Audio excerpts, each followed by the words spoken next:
Well, I have been enjoying this steak and stuffed mushrooms and jalapenos during the break, but we talked a little bit about the mushrooms, but if you want to make your own stuffed mushrooms at home, what do you need to do with the mushroom or with the jalapeno itself? So you need to start with a nice big fat plump jalapeno, and then decide how you want to do it. Usually when I do them, and most people will do them, they'll split them straight in half.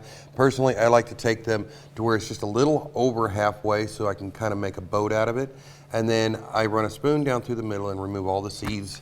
And these were done, they just took basically the top lid off. Yes, they just take the cap right off of it. Because then you can put more in it. Yeah.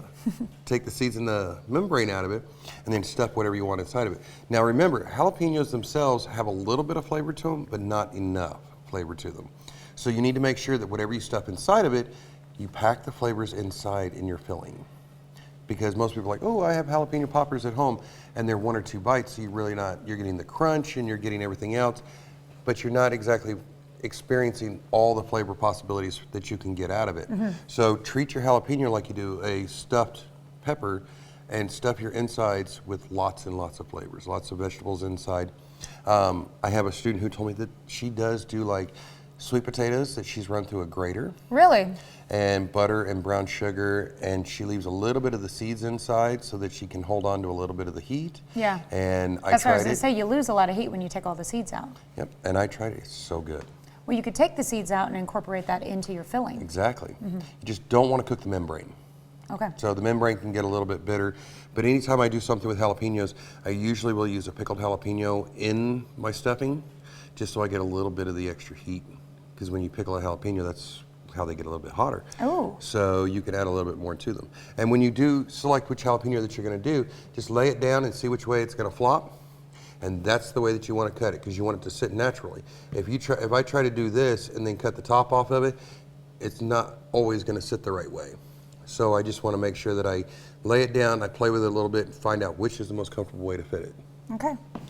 All right, there are some other things that you can make for the Super Bowl that the Martinez Produce had in their box this week. We don't have time to make those today, but I did want to talk about guacamole. Yes. That's like one of the most popular things, and we've got ingredients to make guacamole here. Yes, these 3 items are all that you need to make guacamole. How many is that?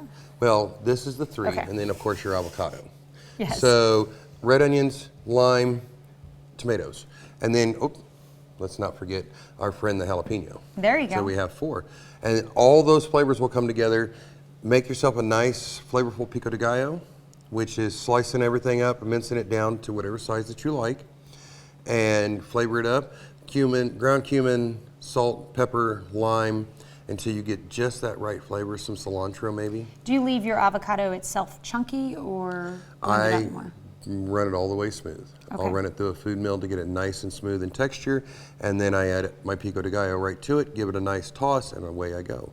Okay, all right. So, well, our ducks have been out here all morning, so we did want to mention those. These are some Valentine favorites at Pittsburgh High School. So our theater department is doing Valentine ducks. So reach out, if you have a student at PHS, reach out and order yourself a Valentine duck. Now, the one that's dressed as a chef, that is actually mine. It was a gift from a student. His name is Chef Anthony, for Chef Anthony Bourdain, who is one of my inspirations in the culinary field. So I always bring him as good luck when I go to do different things. But they're $3. Talk to the theater department, order one for your high school student, lighten up their day on Valentine's Day. I believe they said during study hall they'll be delivered. And they're so cute. I mean, I have my dragon cheerleader, and this one is supposed to be me to go along with my new hat. Can you just call the front desk, or? Call the office, has to be transferred to Miss Clark in the theater department. All right. And one of them will, and Mr. Chuck Boyles or Miss Clark will be happy to help you out in any way possible. It's a great opportunity to help our theater department. They're getting ready to do SpongeBob the Musical this year. I'm excited. And PHS Culinary will be serving Krabby Patties. Awesome. During intermission and before the show, so you can immerse yourself So before into that, can we learn how to make a Krabby Patty here on the morning show? We'll see. If you behave yourself and you've been good for your birthday, we'll talk about that. And that's probably going to be no. Okay. Well, I do want to mention school has parent-teacher conferences Yes. next week, so we will not have you on the morning show next week. Darn it. But in 2 weeks, you'll be back with something better than ever for us. And I have a student from Culinary Club who's orchestrating a fundraiser.